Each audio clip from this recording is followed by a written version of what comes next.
Então, boa noite, pessoal, tudo bom? Como é que vocês estão? Estão bem na medida do possível? Então, que os benfeitores espirituais possam nos proteger, nos inspirar, nos intuir, para que sejamos um canal de informações que sejam úteis para aqueles que nos ouvem, mas que prioritariamente seja útil para mim que falo, porque no lugar de fala, eu devo ser aquele que primeiro deve viver o que eu estou tentando proferir. É um desafio imenso, nós entendemos, ainda mais falar de um tema como esse, que quando nós citamos a palavra, o Instagram derruba, o YouTube não entrega, e vocês sabem, o algoritmo, eles analisam essas palavras, eles entendem que pode estar incitando, incentivando, então eu vou procurar usar o termo autocídio, ao invés do outro termo que é o mais comum, são sinônimos. Suicídio, ou seja, matar a si mesmo. Autocídio, matar-se a si mesmo. Então eu vou falar durante minha exposição o termo autocídio, que eu acho que autocídio, eles não derrubam tanto, mas se você fala a outra palavra, começa a impedir que outras pessoas tenham acesso, quando na verdade é uma mensagem instrutiva sobre o autocídio. É uma mensagem em favor da vida. É o contrário de pessoas que na última década se utilizaram, algumas delas, das redes sociais e dos meios tecnológicos para difundir ou incentivar o autocídio. O nosso trabalho enquanto espíritas é empoderar as pessoas mostrando que ninguém morre e que é um engano a escolha por esse caminho.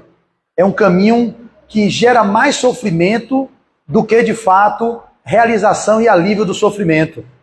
Daí o Espiritismo ser essa doutrina que traz na sua prática e na sua construção filosófica a imortalidade da alma como um dos recursos que todos nós espíritas sabemos. Então nos dá o direito, ou melhor, o dever, para que não atentemos contra a nossa própria vida. Mas sabemos também que o entendimento disso no nível cognitivo, intelectivo, não impede que as pessoas cometam atentado contra a própria vida. Então, eu não vou direto falando sobre o tema, eu vou fazer uma viagem em volta de alguns conteúdos, porque é justamente a proposta, é a visão espírita sobre o autocídio. Como é que o Espiritismo vê? E a gente tem na própria história da construção do Espiritismo, um dos médiuns que dava a comunicação de Erasto, que era um espírito de escola, que está na codificação, algumas assinaturas de mensagens, você vai ver espírito Erasto. O médium que dava a comunicação de Erasto, ele se suicidou, ou se atentou contra a própria vida. Imagine vocês, o cara que traz mensagens de um espírito de escola, que através dele passaram muitas mensagens edificantes. A gente imagina o quê? Que jamais essa pessoa cometeria um atentado contra a sua própria existência. E, no entanto, o médium de Erasto é um dos relatos de que fez isso contra a própria vida. Vocês já começam a perceber que não é direto entendimento do assunto, compreender que a imortalidade da alma é um fato, não exime ou não nos isenta de atentarmos contra a nossa existência. Entenda, a existência do personagem, a existência dessa argamassa de células, mas não a vida, porque a vida ninguém vai conseguir extinguir. Um dia criados, o nosso fanal é a bem-aventurança. Olha que coisa linda isso. Uma vez criados, vocês todos aqui, pode ter gente em sofrimento, pode ter gente depressiva aqui, obviamente tem pessoas que já podem ter tentado o autocídio, pode ter pessoas aqui que estejam na iminência de ter um ente querido que cometeu um autocídio. Nós temos na literatura vários relatos. Nós vimos recentemente uma nossa jogadora, não vou citar o nome por uma questão ética, está se investigando, mas todo mundo já noticiou que ela tentou contra a própria existência. E o que está por trás disso tudo é o que a gente vai tentar explicar de uma forma não julgadora, nem uma forma determinística, mas de uma forma probabilística, de uma forma possibilística, do que é que acontece quando nós, irmãos que somos, humanos comuns e imperfeitos ou perfectíveis, e que ninguém aqui está isento de também cometer isso. A gente foge disso e não quer que isso aconteça conosco. Mas é óbvio que a gente não sabe o que está no mundo íntimo de cada um. Porque se vocês analisarem o comportamento, aquilo que se apresenta, a imagem que ele veste, a imagem que eu visto ou que eu vendo, pode não falar do conteúdo que vai dentro de minha alma. Essas jovens mostravam imagem de resolvida, de alegria, estava lá prestes na preleção de empoderamento das nossas meninas, que eu acompanho o vôlei, que eu adoro voleibol, eu jogo vôlei de praia, jogo vôlei de areia, eu vi todo o pré-olímpico, elas ganharam das japonesas, um jogo lindo, 3-2, e vi o impacto que é quando elas fazem a visita, a nossa querida que partiu por essa via, fez a visita, incentivou as meninas, levou chocolate, fez todo o movimento de lançamento de um livro. Para quem está olhando de fora, vai entender que está tudo de boa, está tudo bem. Quem poderia imaginar que ela vivia o tormento dentro dela da tentativa de, ou melhor, do ato de atentar contra a própria vida? Ninguém podia imaginar. Só pessoas talvez muito próximas, como o próprio esposo, parece, segundo relatos que eu vi nas mídias, parece que ela já tinha tentado outra vez e não teve êxito. E a gente tem que estar atento a isso, porque as pessoas que tentam, e a gente tem a dizer, cão que ladra não morde, isso é um mito. Cão que ladra, morde. Isso está nessa obra do nosso querido amigo, companheiro André Trigueiro, que eu já li, Viver é a Melhor Opção, a prevenção do autocídio no Brasil e no mundo. Esse livro é um clássico, que traz todas as estatísticas, traz todo o perfil epidemiológico, a importância de se falar desse tema, a importância de como divulgar as informações sobre esse tema, porque se te quer prevenir o coronavírus, tem estudos em cima dele que mostram dados epidemiológicos para prevenção. Para tudo na vida, a gente precisa saber as estatísticas para conseguir prevenir. Na saúde pública, eu sou sanitarista, a gente estuda as doenças endêmicas, as doenças pandêmicas, as doenças que são os vetores de causadores de doenças, para proteger a população. E por quê? Com o autocídio, que é uma das maiores causas apontadas num relatório em 2012, que dizia que em 2025 seria a maior causa de morte, seria a depressão, e uma das consequências da depressão, o autocídio. Por que uma coisa tão impactante que vai superar as doenças cardiovasculares, as mortes por doenças cardiovasculares, que vai superar as doenças por câncer, não se dá a mesma importância com relação ao processo de manutenção da vida? Há algo aí de preconceito, de tabu, e por isso nós devemos falar sobre isso de uma forma apropriada, para não gerarmos o efeito chamado fenômeno Vert, que é um fenômeno do livro de Goethe, quando lá um jovem abrevia a própria história de vida, o autocídio. Quando eu falar assim, vocês já sabem, por um desamor que ele viveu, de um romance, e a menina não quis ele atentou contra a própria vida. Naquela época, vários jovens que leram aquele livro cometeram um atentado contra a própria vida. Nós vimos Pat Adams, que é aquele que fez O Amor é Contagioso, Robbie Williams também. Você vê que hoje as estatísticas apontam que crianças também estão atentando contra a própria existência, fruto de programas como aquele da Baleia Azul, que as pessoas incentivam jogos que no final do jogo a culminância é atentar contra a própria existência. Tem mentes aí desavisadas, ou mentes que estão a serviço de trazer o insucesso civilizatório. Tem mentes desencarnadas e encarnadas que vibram pelo insucesso dos terráqueos, pelo insucesso de nós humanos. Eles não querem que nós nos regeneremos.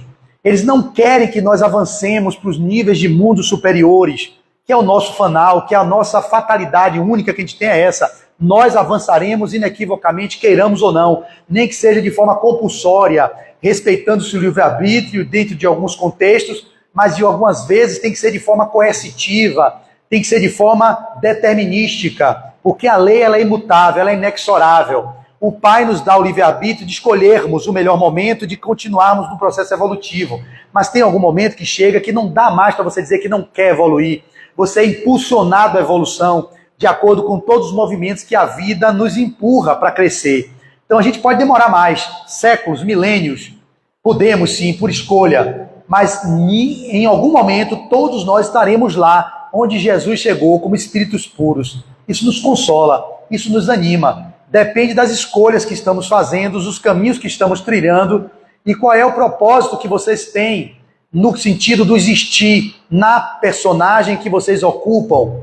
Porque uma das grandes causas dos autocídios ou do atentado contra a própria existência é a perda do sentido existencial, é a perda do propósito de viver, a falta do sentido, para que eu estou aqui, de onde eu vim, o que estou fazendo aqui, para onde eu vou. O Espiritismo nos responde tudo isso. Ele é uma doutrina consoladora, porque ele nos explica qual é o movimento que estamos fazendo na vivência no corpo nesse terceiro milênio.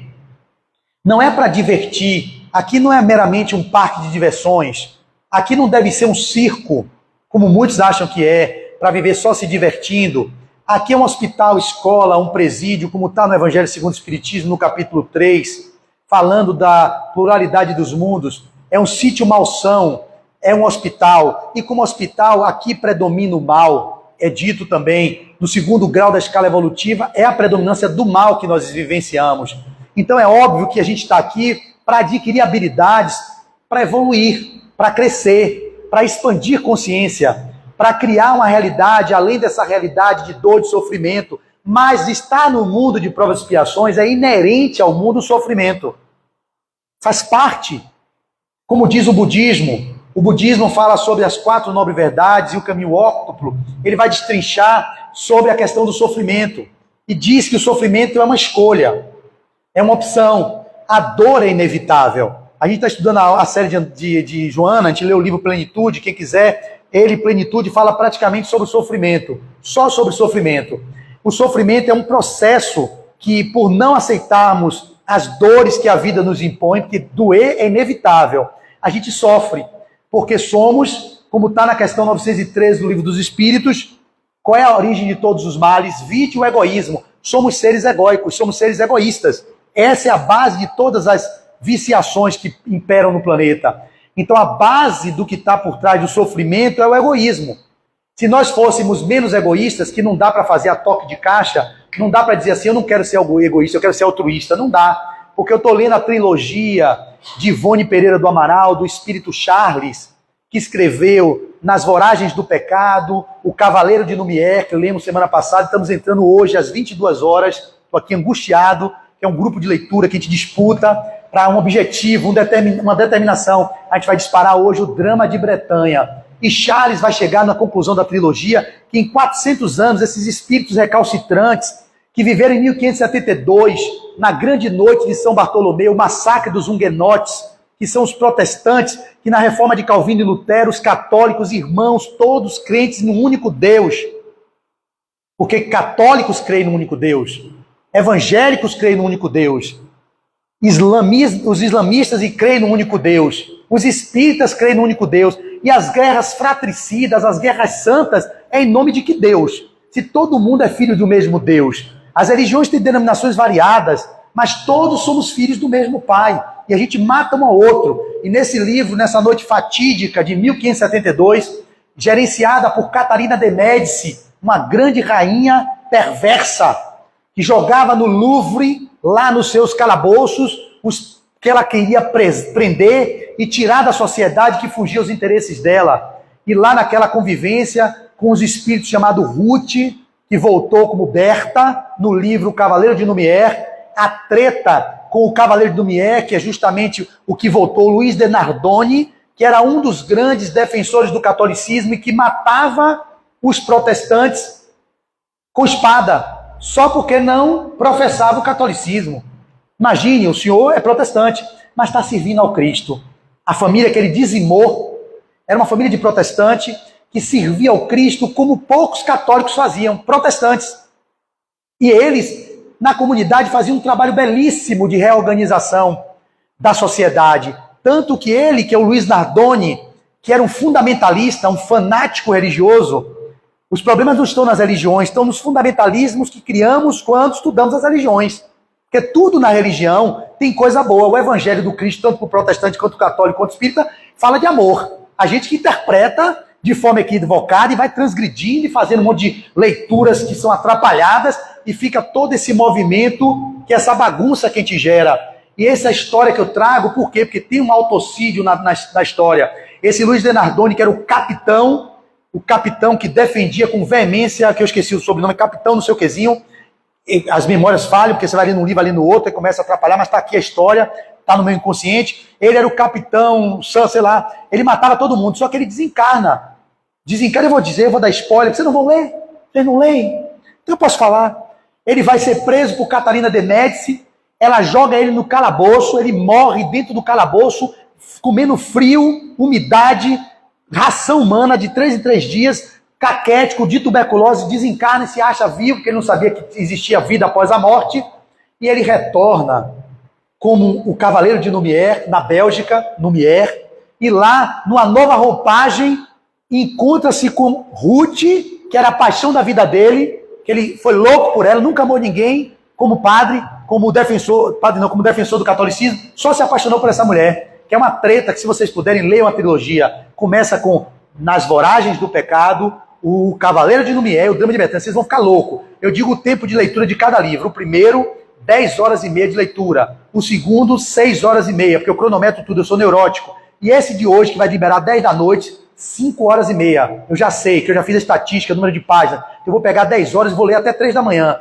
10, 11, 12, 1, 2, que eu quero acabar em primeiro lugar. Vou pegar pesado, vou ficar assim na loucura, para chegar 3 horas da manhã, acabei, boto no grupo lá que acabei, porque eu já li 68 livros. É uma loucura mesmo, não quero entrar na minha loucura não. Minha meta é ler 100 livros até dezembro. Eu já li 68 com esse de hoje, 68. E o grupo leu 40.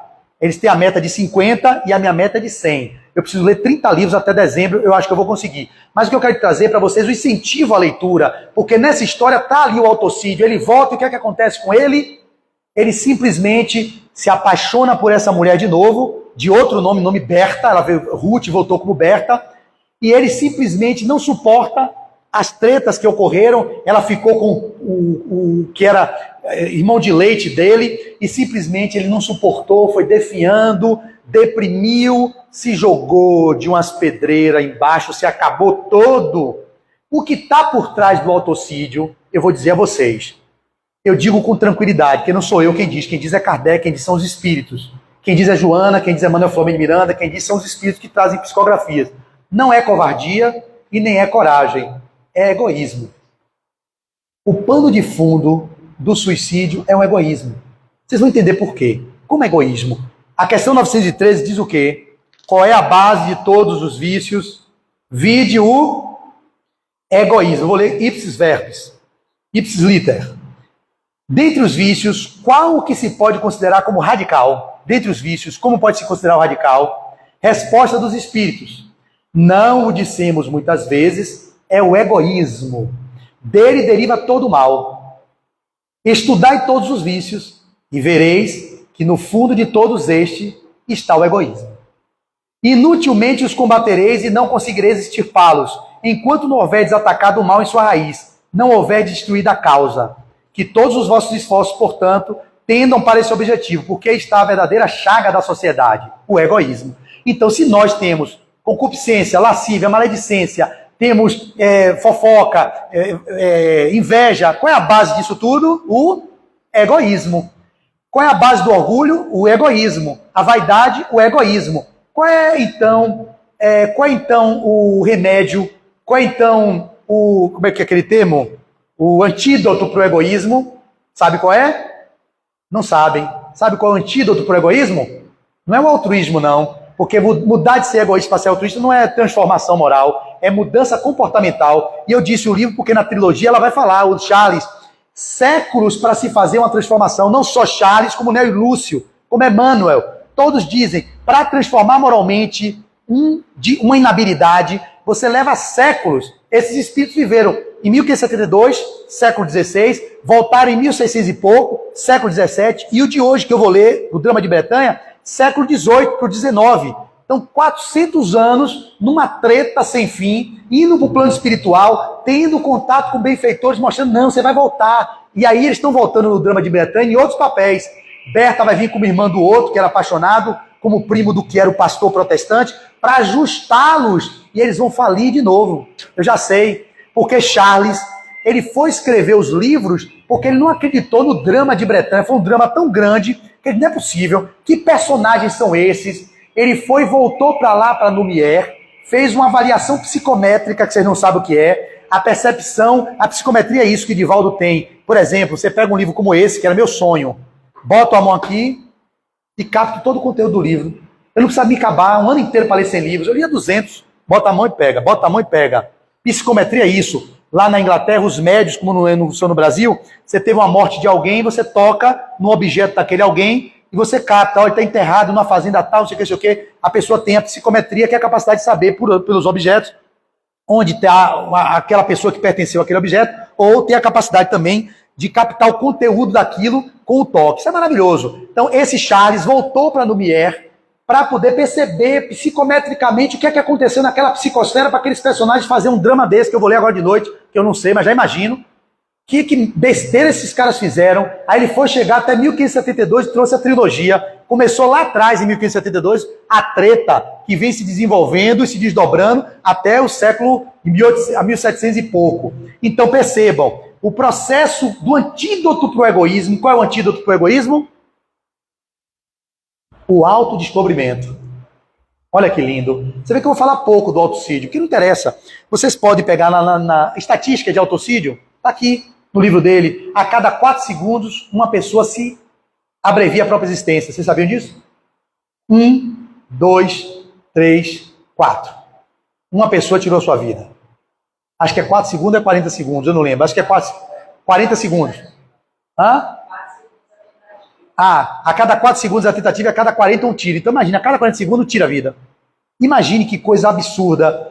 Então eu não vou entrar nas estatísticas, porque senão eu vou perder tempo com números, que minha intenção hoje não é trazer estatística, é trazer solução, para que vocês olhem para esse lugar de resolução. Como o Espiritismo pode nos ajudar a não atentar contra a própria existência. Qual é a visão espírita? Eu digo a literatura, vocês têm no Livro dos Espíritos o capítulo lá que fala só sobre isso, que está aqui, eu marquei para vocês, basta ir lá. Questão 943. Desgosto da vida, sui, e você já sabe, não estou falando por causa das redes sociais. De onde vem o desgosto da vida que se apodera de certos indivíduos sem motivos plausíveis?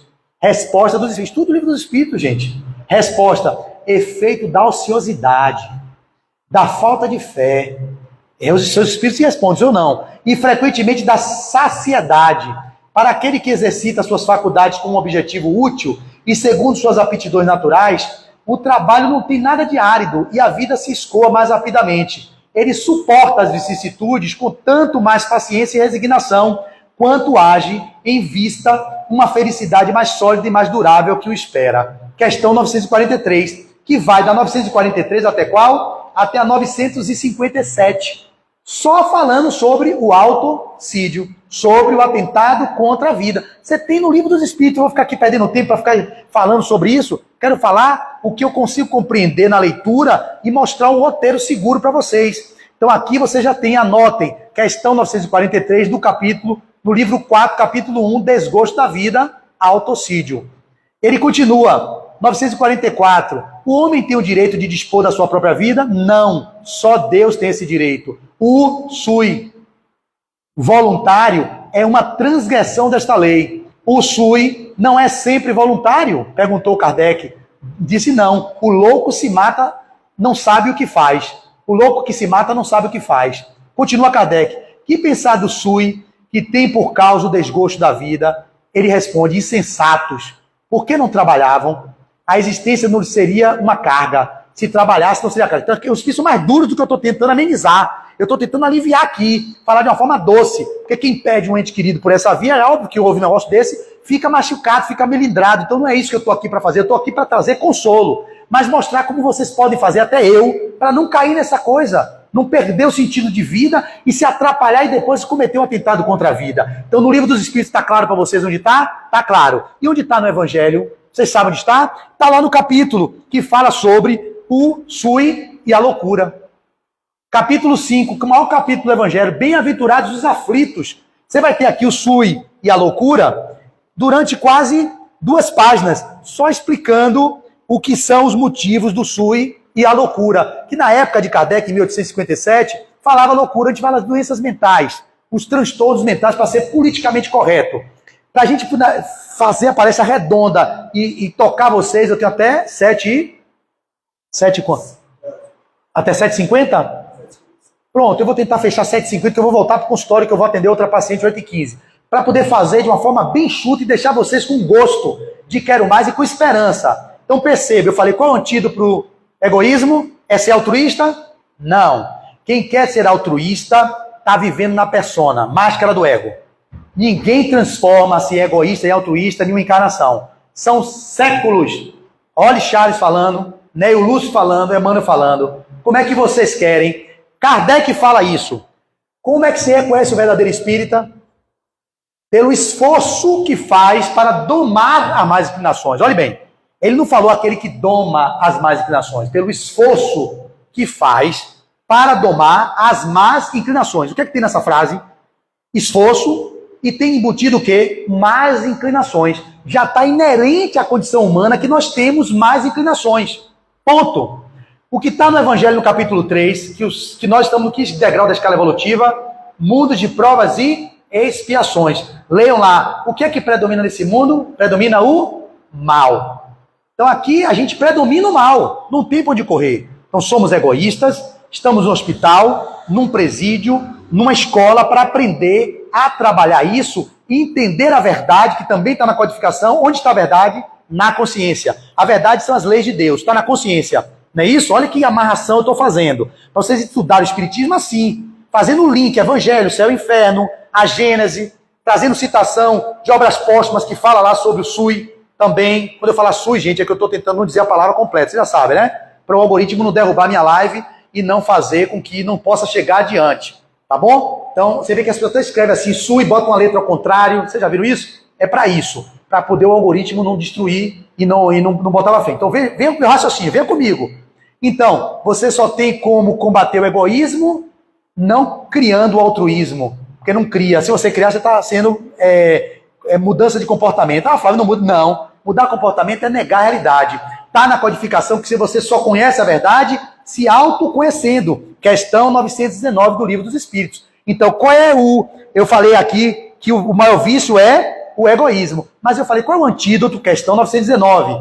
Qual é o meio prático mais eficaz para se melhorar nesta vida e resistir aos arrastamentos do mal? Kardec perguntou, qual o meio prático mais eficaz para se melhorar nesta vida e resistir ao arrastamento do mal?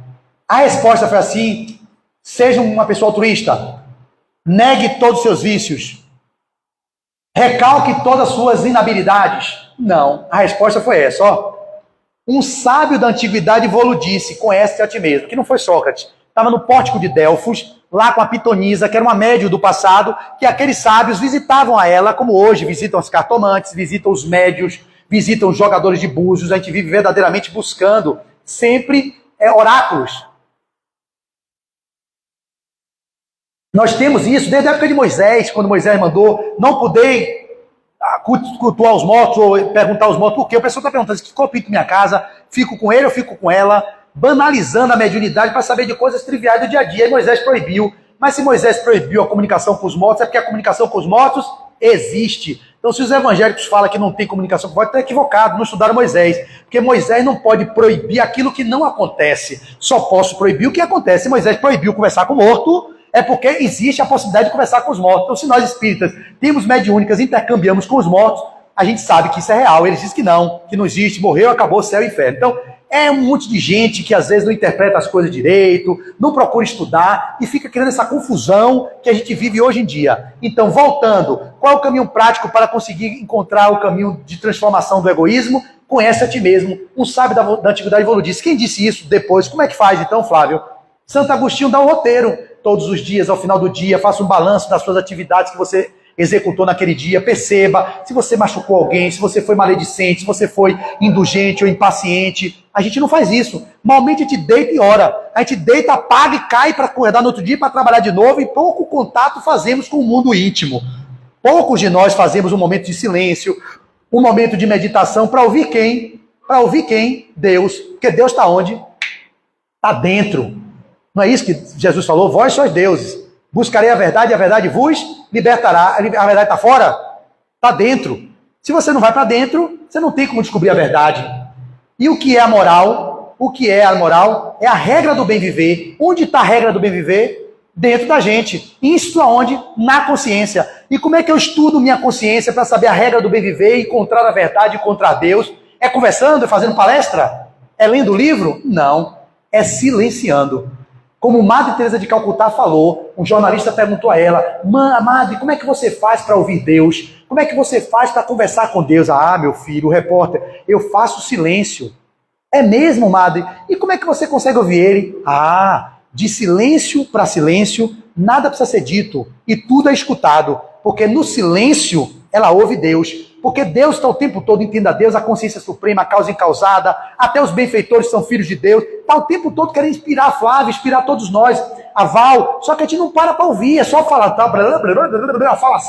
Uma falação que não tem fim. Quando para ouvir, que é uma oração, Senhor Jesus, sei o que. Já foi, já dormiu. Aí desdobra, como não elevou o pensamento, não melhorou a qualidade do sono, vai para as quintas dos infernos, sai do corpo, vai para onde? Para os umbrais, para a barra, para a porta de beco, tudo aquilo que você reprimiu. Aí vai os irmãozinhos que estão no seu dia a dia ali tormentando, ele pega pelo braço, vem pra cá, meu irmão, vem comigo aqui, ó. Você não vai para benfeitor nenhum, não. Você vê o trabalho na série André Luiz que os benfeitores têm para, quando no desdobramento, levar as entidades, ou levarmos nós outros encarnados para contactar com as escolas no além. É uma dificuldade extrema, porque a gente é invigilante.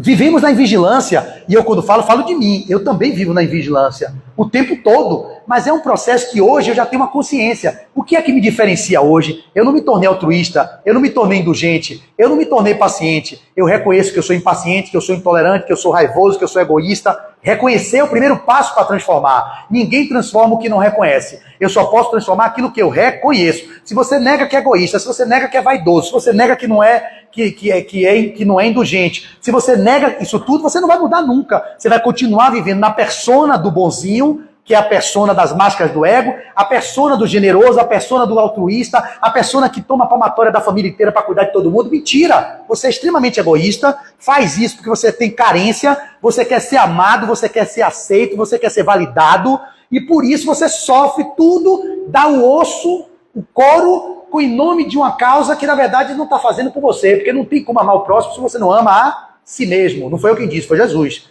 Amarás a teu Deus acima de todas as coisas e o próximo como a si mesmo. A gente esquece do si mesmo, porque tem medo de amar a si mesmo, achar que é egoísmo. Não. O amar a si mesmo, como está no livro que a gente está estudando na FEB, o Ser Consciente, é o cultivo das boas ações, os bons pensamentos, as boas leituras, o autocuidado, a higiene do sono, a meditação, as práticas de exercícios saudáveis. Tudo isso fala do auto-amor, do cuidado com os pensamentos, do cuidado com as conversas, os programas que vocês estão assistindo. E isso é auto-amor. É desse lugar do auto-amor que você pode amar o outro. Então ninguém ama o outro quem não ama a si próprio. Eu estou numa busca de me amar. Não amor egóico. Amor egóico é um amor personalístico, é um amor que se evidencia acima de tudo. Não, esse eu tenho.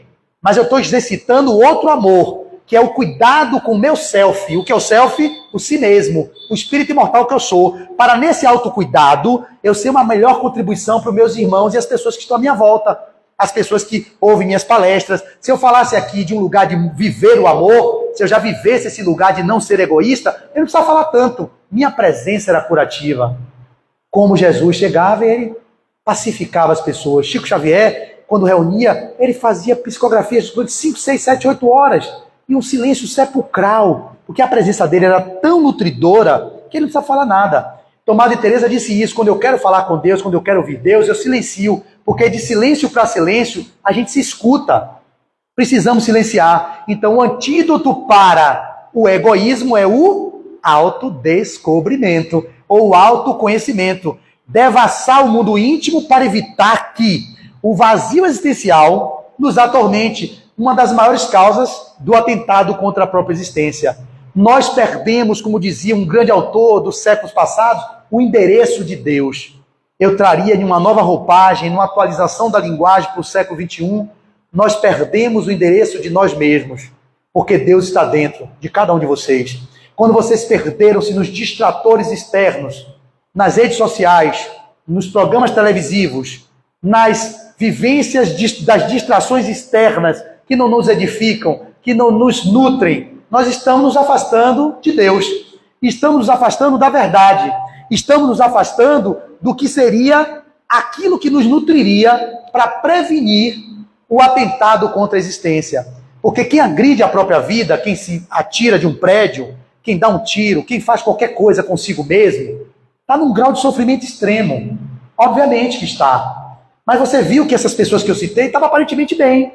Um outro caso que vocês veem, que estão depressivos, como um caso no espiritismo de um professor meu, que viveu espírita, médico, professor, foi um caso que todo mundo soube, era presidente da Associação de Medicina e Espiritismo daqui da Bahia por um período, e pai de uma amiga minha, colega da faculdade, e simplesmente fizeram tudo para proteger ele contra o atentado contra a vida, levou para casa do caminho, tratamento espiritual, tratamento medicamentoso, ele foi se aprofundando no ensimesmamento, e olha que eu trabalhei com ele pesquisando na mediúnica da FEB sobre os autocídios. A gente entrevistava, porque o espiritismo tem um laboratório, a gente tem a prática de saber que ninguém morre, a gente conversa com as pessoas que partiram por essa vida e diz a gente que não resolveu, que continuou sofrendo, que esbagaçou o corpo, quebrou todo e a vida continuou. Ele sabia disso. Viveu na mediúnica, conversando, era uma mediúnica de Sui, só para eles. Ele conversava, ele doutrinava, e ele pegou o basculante lá, botaram rede em tudo, cobriram tudo, ele cortou pelo banheiro, pulou. Então, estudava o espiritismo, presidente da Associação de Medicina e Espiritismo, uma pessoa influente, conhecedora de tudo e não preveniu. Então, eu quero dizer assim, o espiritismo ele traz uma prevenção no seu bojo. A estatística, com certeza, de quem vive o espiritismo, quem estuda o espiritismo, é muito menor. Por isso que o espiritismo consola, porque ele explica tudo que eu estou tentando falar, de onde a gente veio, que a gente está e onde a gente vai. E que não adianta querer aplacar, porque quem se atenta contra a existência não quer se matar, quer apagar a dor e o sofrimento da angústia que não está suportando. Não aguenta. Às vezes é porque o egoísmo é a base. O marido que traiu, não suportou. A mulher traiu, o cara não suporta. É o que está por trás do egoísmo. Porque se ele fosse um cara altruísta, ou um cara resiliente, tolerante, paciente, entendeu? Ela traiu, não dá comigo, ok, siga seu caminho, irmã. Eu me amo, eu vou seguir o meu caminho. Como é que o outro me trai, eu vou e me mato? Tem alguma coisa aí de um grau extremo de vaidade, de egoísmo, mesmo que haja um sofrimento. Como é que a gente perde o dinheiro no nosso poder aquisitivo, como aconteceu nas épocas aí da nossa evolução socioeconômica, um monte de gente pulando, se jogando e se atentando contra a existência, porque perdeu o nível socioeconômico, caiu de A para B, saiu de milionário para ser classe média. Imagine, não é um grau de egoísmo isso? É egoísmo. Eu não estou dizendo que tenha sofrimento. Teve invigilância, teve falta de cuidado com as condições dos pensamentos, das emoções, mas o pano de fundo é o egoísmo. É egoísta, isso é egoísmo. Eu posso fazer isso? Posso, porque eu sou egoísta também. Então é isso que vocês têm que entender. A gente precisa trabalhar na perspectiva de saber que quem está nesse sofrimento precisa de ajuda. Precisa de escuta. Sair daquele lugar do mito que é de dizer que quem cão que ladra não morde. Isso já caiu por terra. Cão que ladra, morde. Sim, está em sofrimento. Pesquisar e rastrear se a pessoa está nesse lugar, indicar que vá fazer uma escuta profissional mais adequada, recomendar uma terapia. Às vezes a pessoa não quer. Vamos lá, eu vou com você. Ir para um psiquiatra, porque tem quadros agudos, precisa se medicar, tomar um remédio para conter a pessoa, para trabalhar os neuropeptídeos, para evitar que ele tenha uma baixa excessiva de serotonina, e nesse grau de baixa de serotonina, mesmo que seja artificialmente, sendo inibida seletivamente pelos recaptores de serotonina, que são esses inibidores seletivos de recaptação de serotonina, manter a serotonina no nível mais elevado, e a pessoa, por um momento, ela pode respirar, mas não é ficar só com o medicamento, é naquele momento, vai numa casa espírita, vai tomar um passe, vai fazer uma entrevista, coloca o nome na mediúnica, vai para um terapeuta, vai fazer terapia para poder se conhecer, entender onde é que está dentro dele, esses lugares. Essa moça, eu não sei da história dela, mas não parecia que seria. Tudo mostrava que ela era uma moça que estava realizada. Acabou de lançar um livro, estava acabando de trazer a dedicatória com um cara que era o técnico do Palmeiras.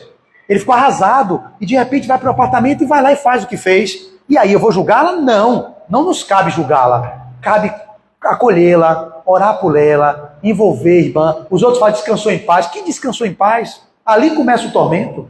Esse é um outro engano, achar que morre. Até espírita faz isso, descansou. Eu vejo nas redes sociais, descansou o quê? Quem descansa quando morre, gente? Só quem era preguiçoso e que descansava na vida, aí está descansando. Mas quem está numa labuta dessa aqui, São Francisco de Assis, estava capinando o jardim, um discípulo dele dizia, mestre, se eu morresse agora, o que você fazia? Continuava capinando o meu jardim. Isso é um ser que está num padrão de consciência elevada. A vida só sai do plano físico para o plano extrafísico. Se você está no corpo trabalhando, vou continuar meu trabalho, vou receber as energias lá que eu preciso de refazimento e vamos à obra. Descansar, só se for ficar lá realmente no hospital 8 anos, tomando remédio, descansando, sofrendo com o André Luiz lá no umbral, passou aquele sofrimento retalho, depois foi para nosso lar, foi para as câmaras de regeneração, trabalhando, o trabalho não cessa.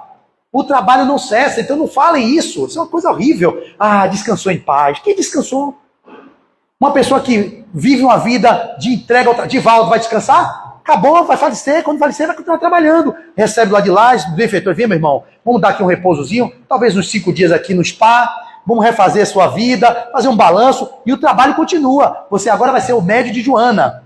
Ou seja, Joana já encarnou, você agora vai psicografar através dela para ver o que é, o pouco de abalançou que você sofreu na mão dela. Foi isso que Chico disse, né? Que Emmanuel, mentor de Chico, quando Chico desencarnou, aí talvez Chico vai ser o mentor de Emmanuel, que já está com 23 anos esse ano, né? Completou agora. Então Chico deve estar lá, intuindo ele, aí você vai ver o que é ser espírito encarnado, o quanto você tira o couro da gente, não pode dormir, disciplina. O olho está doendo, mano, o meu olho está doendo. Sim, você tem 2 olhos, vamos usar o outro olho. Chico pedir arrego, meu olho, mano, eu tô com o olho do... que Chico tem um olho doente. E para que você tem 2 olhos? Vamos usar o outro. É assim, disciplina, disciplina, disciplina. Emmanuel era bem senador romano, né? Um cara que vem de uma vivência de comando, de poder. Em suma, para ir concluindo, toda essa história que eu trago é a empatia com a dor humana deve ser um exercício constante nas nossas vidas. Nós não devemos negligenciar o sofrimento e a dor humana. Mas é preciso, em primeiro lugar, acolher a dor e o sofrimento que vivemos internamente. Não é negando o sofrimento que vocês passam, jogando para debaixo do tapete, que vocês vão conseguir reorientar ou transformar a sua realidade. A transformação se dá com o reconhecimento da dor. Muitos desses casos poderiam ser prevenidos. Claro que tem raras e honrosas exceções, porque tem pessoas que fazem abruptamente. Chega do trabalho, como eu soube de um caso aqui no Corredor da Vitória, que o cara saiu na pandemia de um cargo tal, assumiu um outro, não deu conta, porque a ambição, provavelmente, às vezes ganância. Porque está ganhando, por exemplo, 40 mil, quer 60, para quê? Eu mesmo não quero, nego. Se é para me dar mais trabalho, eu recuso. Falei direto. Se eu criasse um copo desse, e esse copo eu gastei 1 mês para poder criar esse copo, e eu vendo ele, o royalty dele me dá 40 mil todo mês, que vem os 40 mil.